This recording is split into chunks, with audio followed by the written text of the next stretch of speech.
माई self professor doctor Deepak Singh, allied science specialist. आज एक topic deal कर रहे हैं जो कि most common topics, most common disorders, genital itching. Genital itching यानी इचिंग इन जेनाइटल ऑर्गन। क्या है ये इचिंग जेनाइटल ऑर्गन्स? देखिए, यह एक कॉमन डिजॉर्डर्स है जो फीमेल में मिलता है। ये कैसे मिलता है, क्या होता है?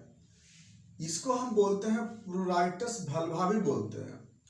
प्रूराइटस का मतलब होता है इंटेंस इचिंग, सीवियर इचिंग। और वल्वा, वल्वा किसको बोलते हैं?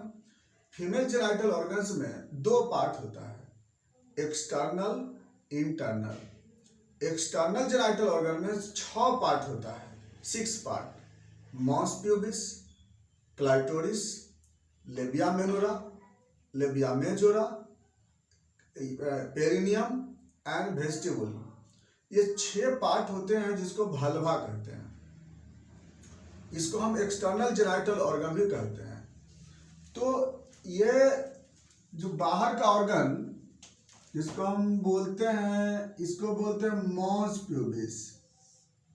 इसके बाद ये तो हो गया पोस्टीरियर पार्ट, हो गया एनल एरिया होगा। इसके बाद यहाँ पे क्लाइटोरिस का एरिया होगा। इसके बाद लेबिया मेजोरा है, लेबिया माइनोरा है, पेरिनियम है, और वेस्टिबुल जो होता है ट्राइगोनल पार्ट होते हैं। तो अगर इस एरिया में यहाँ से ले करके और इस एरिया में अगर इचिंग होता है तो इसको बोलते हैं प्रूराइटस वल्वा कहते हैं। यह इचिंग कभी कभी यह एनल एरिया तक चला जाता है, यह एनल एरिया तक भी जा सकता है। तो इसको हम लोग बोलते हैं प्रूराइटस वल्वा। अब बात करते हैं कि यह क्यों हो जाता है। सबसे ज्यादा रीजन है फिजिकल एजेंट। फिजिकल एजेंट जो कि इरिटेट करता है इस ऑर्गन को। जैसे इसमें सबसे सेंसरी नर्व जो होता है ना, सबसे ज्यादा वो होता है क्लाइटोरिस में। बाकी एरिया में सेंसरी नर्व है। तो अगर कोई ऐसा एजेंट जो इसे टच करता हो, इसे टच करेगा तो उसके कारण इरिटेशन होगा।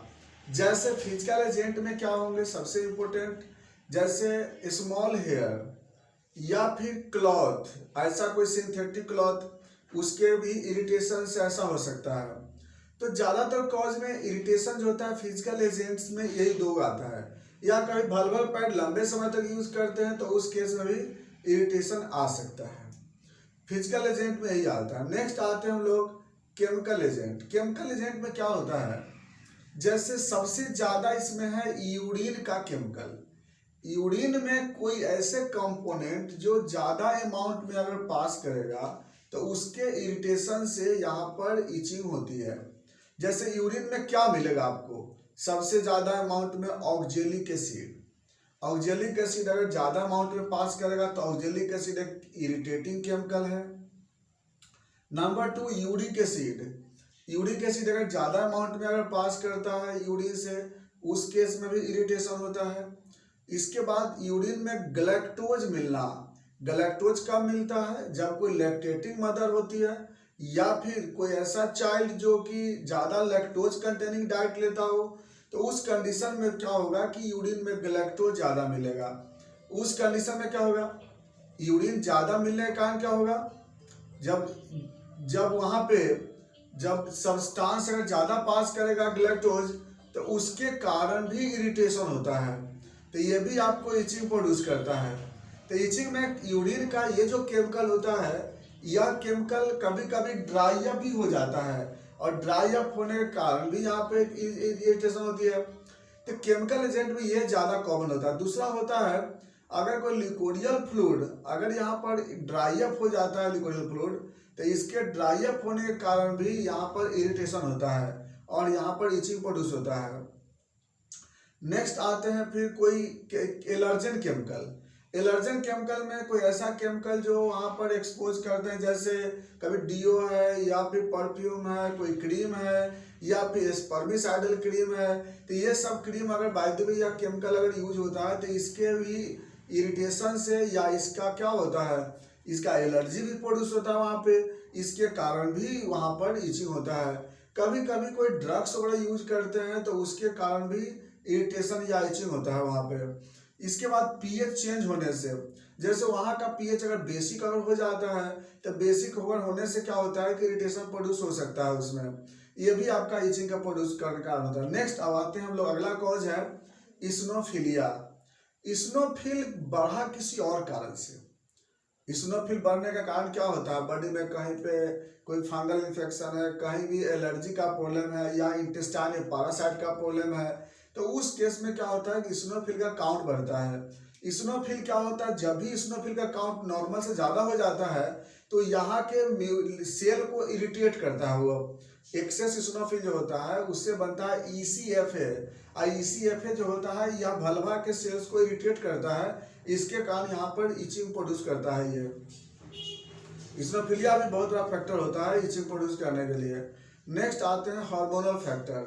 हार्मोन में जैसे एस्ट्रोजन हार्मोन है, एस्ट्रोजन हार्मोन का अगर लेवल बढ़ जाता है बॉडी में तो उस कंडीशन में इचिंग हो सकता है। जैसे अगर ओवेरियन सिस्ट है, ओवेरियन ट्यूमर है, या कंट्रासेप्टिव ड्रग्स यूज करते हैं तो उसमें यह हार्मोन का लेवल बढ़ने से वह इरिटेशन प्रोड्यूस करता है, क्योंकि एस्ट्रोजन का एक्शन तो यहाँ भी होता है ना। तो इसके बाद जो नेक्स्ट आते हैं हम लोग, कुछ एजेंट आते हैं। एजेंट में सबसे पहला है आपको जैसे आर्थ्रोपोड। आर्थ्रोपोड जो कि एक्टोपैरासाइट कहते हैं उसको हम। तो आर्थ्रोपोड जो होता है उसमें सबसे इम्पोर्टेंट है पेडिकुलोसिस प्यूबिस, है ना। पेडिकुलोसिस प्यूबिस जो कि इस हेयर में आकर के ग्रो करता है।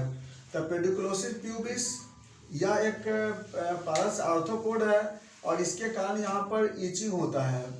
नेक्स्ट आते हैं, दूसरा है सार्कोप्स स्कैबी बोलते हैं उसको। सार्कोप्स स्कैबी नाम से लगता है ना कि कौन सा डी प्रोड्यूस करता है, स्कैबीज प्रोड्यूस करता है। तो सार्कोप्स स्कैबी, इसके कारण भी क्या होता है कि इचिंग होता है यहाँ पे। आर्थ्रोपोड एक एक्टोपैरासाइट है। नेक्स्ट आते हैं अगर कोई इंडोपैरासाइट, जैसे पिनवर्म।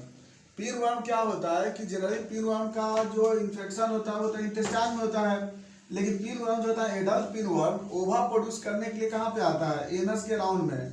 तो इसके कारण क्या होता है, इचिंग होता है, और यह ओवा जो होता है यहाँ से ट्रेवल कर करके और चला आता है जेनिटल ऑर्गन्स में, और वहाँ पे जाकर के पिनवर्म क्या होगा, वहाँ ग्रो करने लगता है, पिनवर्म का एडल्ट बनेगा, वहाँ भी इचिंग प्रोड्यूस करता है। इसके बाद कुछ पैरासाइट और भी होता है, जैसे ट्राइकोमोनास वेजाइनलिस एंड टॉक्सोप्लाज्मा गोंडे। ये पैरासाइट भी क्या होता है, इसके इन्फेक्शन से भी यहाँ पर एलर्जी प्रोड्यूस होता है। नंबर 2 है फंगस। फंगस में सबसे कॉमनेस्ट है टीनिया डर्मेटोफाइट्स के ग्रुप के फंगस। टीनिया डर्मेटोफाइट में मिलेगा आपको, जैसे टीनिया इंग्वाइनलिस बोलता है, तो टीनिया गले जो कि वहाँ पर जाकर प्रोड्यूस कर सकता है। टीनिया फाइटोन है। तो ये ग्रुप्स का जो फंगस होता है जिसको रिंगवर्म बोलते हैं, तो रिंगवर्म भी आकर के इस एरिया में क्या करता है ना, डी प्रोड्यूस कर सकता है, यह इन्फेक्शन करता है, और उसकी वजह से यहाँ पर इरिटेशन होता है, इचिंग होता है। अब अगला दूसरा नंबर पे था कैंडिडा है, कैंडिडा अल्बिकेंस। इसके कारण भी वहाँ पर इन्फेक्शन होता है, और इसके कारण भी वहाँ पर इचिंग प्रोड्यूस होता है। नंबर 3 मोनिलिएसिस है। मोनिलिएसिस, इसके कारण भी क्या होता है कि वहाँ पे इरिटेशन होता है, और प्लस वहाँ पे इचिंग प्रोड्यूस होता है। तो ये हो गया आपका 2 नंबर का ऑर्गेनिज्म। तो 3rd नंबर पे आते हैं हम लोग वायरस। वायरस में हर्पिस सिम्प्लेक्स 2 और प्लस मोलस्कम कंटाजियोसम। जिसमें हर्पिस सिम्प्लेक्स 2 है, ये वहाँ पे छोटे छोटे वेसिकल प्रोड्यूस करता है, और इसके कारण क्या होता है, वहाँ पे इचिंग होता है वहाँ पे। नेक्स्ट अगला जो आता है वह इसमें मिलेगा आपको बैक्टीरिया में। बैक्टीरिया में कुछ बैक्टीरिया है जो कि यहाँ पर इरिटेशन प्रोड्यूस करता है, इन्फ्लामेशन भी करता है, इन्फेक्शन भी करता है, इसके कारण इचिंग भी होता है। जैसे गार्डिनेला वेजाइनलिस, या फिर क्लेमाइडिया है, गोनोकोकस है। ये सब बैक्टीरिया भी क्या होता है कि इरिटेशन प्रोड्यूस करता है, इचिंग प्रोड्यूस करता है। तो इसके कारण भी क्या होता है कि इचिंग होता है। इसका जो सोर्स ऑफ इन्फेक्शन है या मोड ऑफ ट्रांसमिशन जो है वह है सेक्सुअल ट्रांसमिशन है या कंटामिनेशन है। तो ये सब जो होता है इचिंग का बहुत बड़ा कारण होता है। कुछ जो अदर फैक्टर जो आते हैं जैसे कि डायबिटीज मेलाइटस सबसे बड़ा फैक्टर में आता है, इसके कारण आपको इचिंग होगा। दूसरा है माल न्यूट्रिशन, एनीमिया, यह जो फैक्टर है इसके कारण भी इचिंग होने की टेंडेंसी होती है।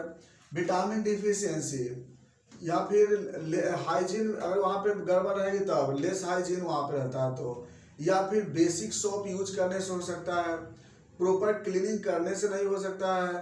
तो ये सब कंडीशन क्या होता है कि इसके कारण वहाँ पे इचिंग प्रोड्यूस करता है। तो ये सब बड़ा फैक्टर होता है। जिसके कारण वहाँ पे ऑर्गेनिज्म ग्रोथ है या केमिकल का इरिटेशन होता है, ये सब ज़्यादा हो सकता है। चलिए अब बात करते हैं हम लोग सिम्टम पे। प्रोराइटिस वल्वा का इसका सिम्टम क्या होगा? देखिए सबसे पहला है कि इतना इचिंग होता है यहाँ पे, पेनफुल इचिंग बोलते हैं, इंटेंस पेनफुल इचिंग। क्यों होता है पेनफुल इचिंग वहाँ पे? क्योंकि यहाँ इस एरिया में सेंसरी न्यूरॉन्स ज़्यादा होते हैं और इसके कारण क्या होता है कि एक तो इचिंग भी होता है और प्लस इरिटेशन भी होता है। और इतना इचिंग होता है ना, कभी कभी इचिंग करते करते ब्लड भी आने लगता है, यहाँ से ब्लड भी डिस्चार्ज होता है। यहाँ पे एरिया में आपको इरप्शन भी हो सकते हैं इचिंग की वजह से, छोटे छोटे मैक्यूल इरप्शन हो सकता है। इस एरिया में पिगमेंटेशन आपको चेंज हो सकता है, हाइपर पिगमेंटेशन हो जाएगा आपको। इसके बाद कभी कभी इतना ज़्यादा इचिंग होता है यहाँ पे इन्फेक्शन, सेकेंडरी इन्फेक्शन का भी चांसेस यहाँ पे होता है। इसके बाद डिस्चार्ज हो सकते हैं, वल्वल डिस्चार्ज या वेजाइनल डिस्चार्ज या फिर सर्वाइकल डिस्चार्ज, ये सब डिस्चार्ज जो यहाँ से आ सकता है। अबनॉर्मल डिस्चार्ज भी मेल टेंडेंसी से होता है। नेक्स्ट आते हैं डिस्पेरोनिया, सेक्सुअल इंटरकोर्स में प्रॉब्लम आ सकता है, पेन हो सकता है वहाँ पे। ये सब जो है कंडीशन आपको प्रोराइटिस वल्वा में कॉमनेस्ट सिम्टम मिलता है। अगर हम उसको देखेंगे, अगर बाय द वे अगर डायरेक्ट उसको एग्जामिनेशन करके देखेंगे तो वहाँ पे छोटे छोटे इरप्शन मिलेंगे आपको, मैकुलर ग्रोथ मिलेंगे या फिर वहाँ पे हाइपर पिगमेंटेशन होते हैं वहाँ पे। इस तरह का कंडीशन वहाँ पे देखने मिलता है। कॉम्प्लिकेशन में क्या मिलेगा? जैसे एक तो हो गया कि साइकोलॉजिकल अपसेट हो जाता है पेशेंट, इतना इचिंग होता है कि साइकोलॉजिकल अपसेट हो जाता है, क्लॉथ पहनने से उसको डर लगने लगता है पेशेंट को। तो इस तरह से क्या होता है ना कि साइकोलॉजिकल अपसेट बहुत बड़ा फैक्टर होता है। सेकेंडरी इन्फेक्शन मिलेंगे आपको, है ना। इसके बाद लिकोरिया का कंडीशन वो भी आपको मिल सकता है, जैसे वल्वल लिकोरिया, वेजाइनल लिकोरिया, ये मिल सकता है उसमें। इसके बाद बार बार रिकरेंट इन्फेक्शन हो सकता है, रिकरेंट यूटीआई हो सकता है या फिर वल्वल इंजुरी हो सकता है, वो क्या इचिंग की वजह से इंजुरी हो सकता है। तो ये सब जो होता है यहाँ पर कॉम्प्लिकेशन देखने को मिलता है। यहाँ एक चीज याद रखना होगा कि इन्फेक्शन इसे बहुत होता है इसमें। बात करते हैं इन्वेस्टिगेशन। अगर ऐसा मरीज होगा तो हम क्या पता लगा सकते हैं, क्या क्या जांच कर सकते हैं? सबसे पहला अगर ऐसा मरीज होता है तो पहले हम लोग क्या करते हैं, यूरिन कल्चर सेंसिटिविटी कराते हैं, हो सकता है कि इन्फेक्शन है उसमें। दूसरा हम लोग सेकेंड में रूटीन एग्जामिनेशन ऑफ यूरिन कराते हैं। यूरिन का रूटीन कराने से क्या क्या हम लोग मिल सकता है?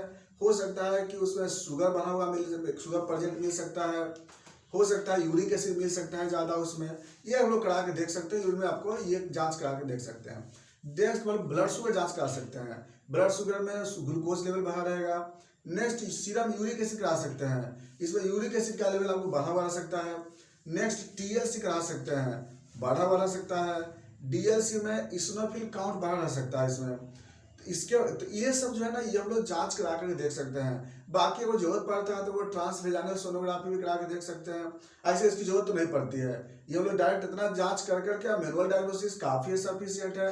और वहाँ पे स्वाब के जांच कर सकते हैं, वल्वल स्वाब का कल्चर कर करके या माइक्रोस्कोपिकली देख सकते हैं उसमें। नेक्स्ट आते हैं मैनेजमेंट। पहले क्या करते हैं कि प्रॉपर वहाँ पे हाइजीन मेंटेन रखते हैं, प्रॉपर वॉश करते हैं वहाँ पे एंटीसेप्टिक सोल्यूशन से। इसके बाद हेयर को रिमूव करेंगे, हेयर वॉश करते हैं। डिटर्जेंट जो होता है एसिडिक सॉप यूज करते हैं वहाँ पे, जो प्योर कॉटन वाले क्लॉथ यूज करते हैं। प्रॉपर वल्वल पैड को प्रॉपर यूज करेंगे ड्यूरिंग मेंस के समय, ये सब जरूरी करते हैं। उसके बाद सबसे बड़ा चीज होता है इसमें कि वेजाइनल वॉश बहुत जरूरी होता है। वल्वल वॉश जो होता है वो जरूरी होता है। वल्वल वॉश के लिए क्या करते हैं, जैसे कैलेंडुला की यूज करते हैं, इचिनेसिया की यूज करते हैं, एजाइड इंडिका की यूज करते हैं, सीना की यूज करते हैं और क्रियोजोट की यूज करते हैं। सबका जो होता है एक सोल्यूशन बना करके और क्या करते हैं, उसको प्रॉपर वॉश करते हैं, क्योंकि वॉशिंग बहुत जरूरी है। बिना वॉश का डिजीज ठीक नहीं होगा उसमें। इसके बाद अगर इस्नोफिलिया का पेशेंट है तो इस्नोफिलिया का दवा चलाते हैं, वर्म का मेडिसिन अलग चलाते हैं उसमें। और उसके बाद जो इस्नोफिलिक डाइट है उससे अवॉइड करते हैं, जैसे बैगन वगैरह है उससे अवॉइड करते हैं, केला अवॉइड करते हैं, दही अवॉइड करते हैं। तो इस सबसे इस्नोफिल का काउंट क्या होता है, बढ़ जाता है। तो बाकी देखो मैनेजमेंट में ये सब लोग बहुत जरूरी होता है। नेक्स्ट हम लोग इसका मेडिसिन में है, तो इसमें जो मेडिसिन है ग्रेफाइटिस सबसे अच्छा मेडिसिन है। इसके बाद इसमें हम लोग डल्कामाला भी यूज कर सकते हैं। ऐसे ग्रेफाइटिस सबसे बड़ा नंबर 1 की दवा है। पेट्रोलियम है, क्रियोजोट है, सालिसिया है, कॉस्टिकम है, ये सब दवा जो होता है यहाँ यूज करते हैं। जैसा हमें कॉज देखते हैं उसके अनुसार दवा चलाते हैं, कॉज देखना बहुत जरूरी है। तो ये था आपका pruritus vulva, itching of genital organs. बाकी बातें चलेंगे नेक्स्ट वीडियो में। Thanks for watching.